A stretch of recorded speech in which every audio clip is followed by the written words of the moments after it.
So you guys basically, like, say, you guys reset to nothing, and then of course, the Grand Funk era that so many people are probably more familiar with is what, 72 to 76. American Band, The Locomotion, Some Kind of Wonderful, Yeah, Shining Time to Be On. in Love. Yeah. Oh, I love that. Love that. Um, I got a BMI award for Bad Time for being played more than any other song in 1975. oh, I believe it. We just did it. We just ran that on our last show. It didn't go to number one, but by golly, it got played more than number one. No doubt.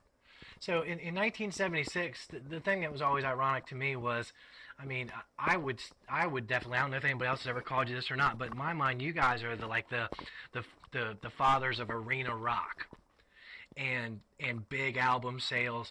And then if you go past the mid 70s, that's when, I mean, we were talking about Peter Frampton a few minutes ago. Frampton Comes Alive. That's when Fleetwood Mac, Rumors. I mean, all these mega albums. Boston's first album.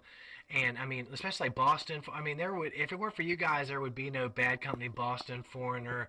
Right on. A lot of those people out of the Midwest, Sticks. And what a shame. I mean, you guys sort of wrapped it up, and things really, really blew up as far as lucrative album sales right after you guys stepped away for a while. Absolutely, yeah. They, the timing of everything, and of course we had the conflicts within the band too. So when Brewer walked into the studio one day and said he had to find something to do with his life that was more stable, Right. and that was the end of it. But a lot of people think that I called it quits or something, but I didn't. No. I was in there. Well, you guys. I've been trying to put the band back together for years, and them guys won't have anything to do with it because they're not projecting the image of me in there because they got the footage of Shea Stadium and Bosnia footage and all that, but they'll never release it because I'm the front man of that show, and they're trying to present a different Grand Funk to people. But that's I don't get it. Do I need to go slap Don Brewer, or how do we? Because here's the thing. I mean, I know a lot of people that know Bruce Kulick, and I'm sure if you've done the Rock and Roll Fantasy Camp, you've crossed paths with him too. And I tell you, and I hope you agree, but if you don't, that's okay. What a great guy! What a class act, right down to the core of his DNA, coming out of that Kiss situation like he did, holding his head up high. And so, I mean, I hate the fact that, I mean, like I said, I know he's got to be conflicted. He's over there working with those guys, and But we are good friends. Bruce and I are beyond. We're beyond funk.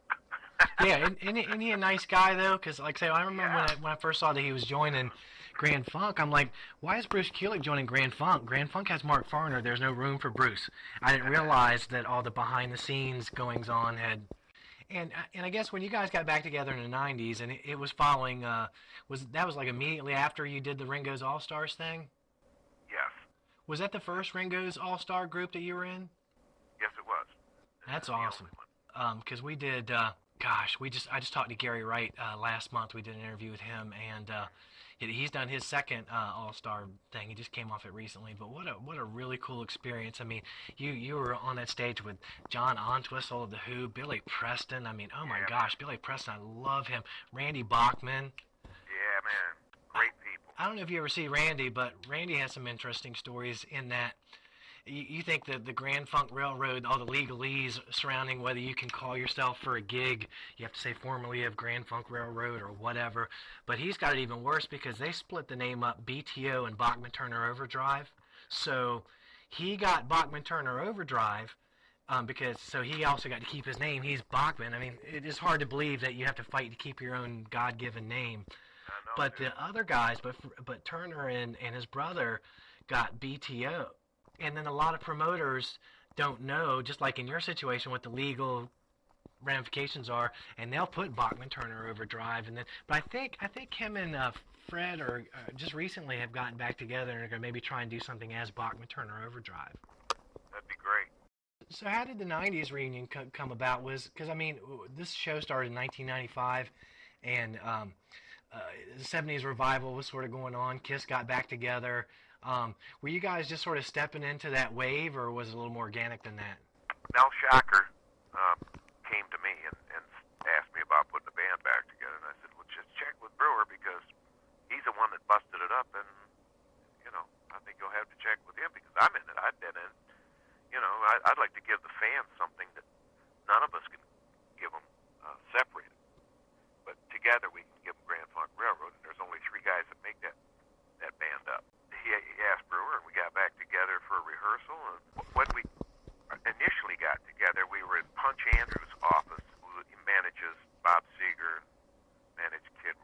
Yeah, he's a Michigan guy.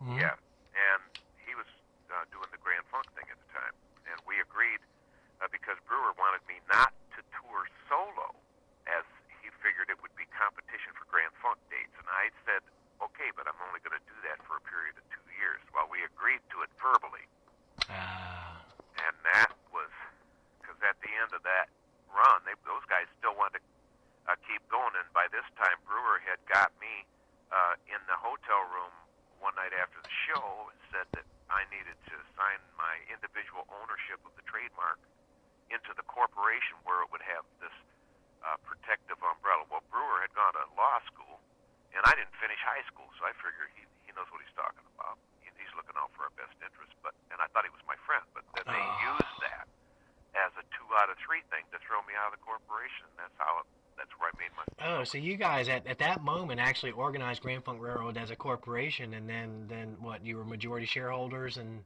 they were not honoring what they agreed to, and that gets me.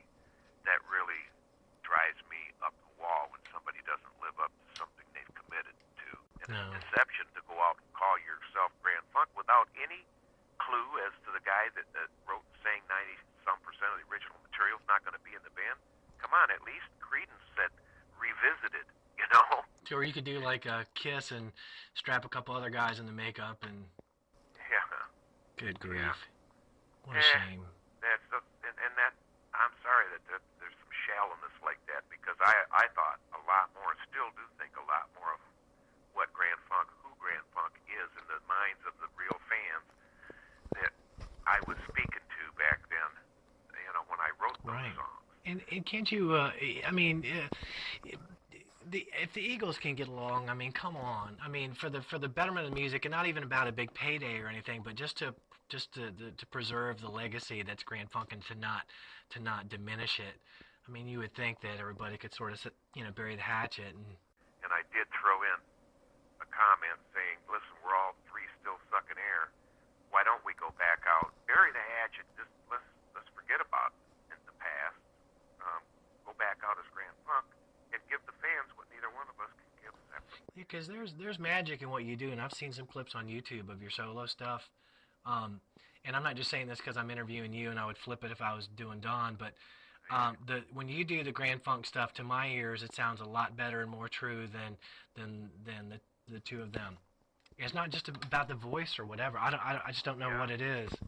I think they've got too many people on the stage. We definitely have different energy, and my energy has been for the people, and I give it to the audience. When I go on that stage, my audience knows who I'm for.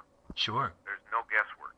Well, how did you come up with the mic stand deal? Because that is so signature to me. It's every bit as signature as like Steven Tyler's scarf draped mic stand. If I was to go to a gig and not know who the band was, and I saw like an 8-foot boom mic, with this long boom coming down, is that just so you wouldn't bump the thing, or? Yeah, because when I take off, I used to, just mow over the straight stands. They're just hard to. I said, why in the hell can't I have something that's really, stands out there like a studio mic stand with a big bass on it, and just dangle that thing over here? And they said, we can do that. So. Of course, you can't pull pics off of it and toss them to the audience. Yeah. You'd have to jump. Yeah, and speaking of guitars, I want to go there for a few minutes anyway, not bore the non-guitar playing people. But tell us about the green machine, that infamous green guitar, and the make, and how you came about not being a Les Paul or a Strat guy. Well, it was a Messenger made by the Messenger Guitar Company up by San Francisco, California. And the rep for Sun Amps, a friend of mine, Bill Eberline, had picked up this guitar line, and he says, why don't you try this out, Farner, see if it's any good. And he told me about it's got aluminum neck and a hollow wooden body with these F-holes, funny looking thing, and so I put it on. It was very neck heavy. I mean, if you let go of it, the thing was going south. I bet so. It was just going down, so it was a good workout to play the thing, but it had a unique sound, and I liked it, but it had a squeal.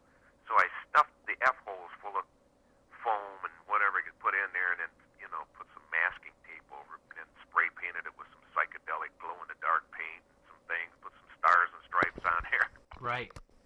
my guitar, and that was it had the built-in fuzz tone, which was the toggle switch located near the rear strap lock. Oh, uh-huh. So I could reach back, give it a flick forward, and I was in Jimi Hendrix mode. That explains. Overdrive fuzz that was in there was a great circuitry.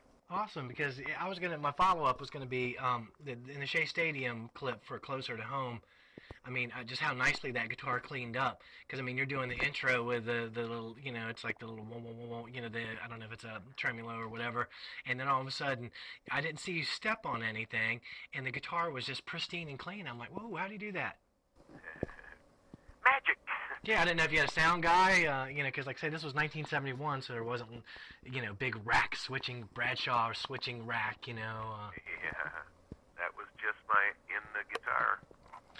So so of course now, like say you're doing like solo stuff, and I know you're doing like a lot of the rock and roll fantasy camps, which maybe one day I'll get out to one of those. But how does that? I mean, what's that experience like from your perspective?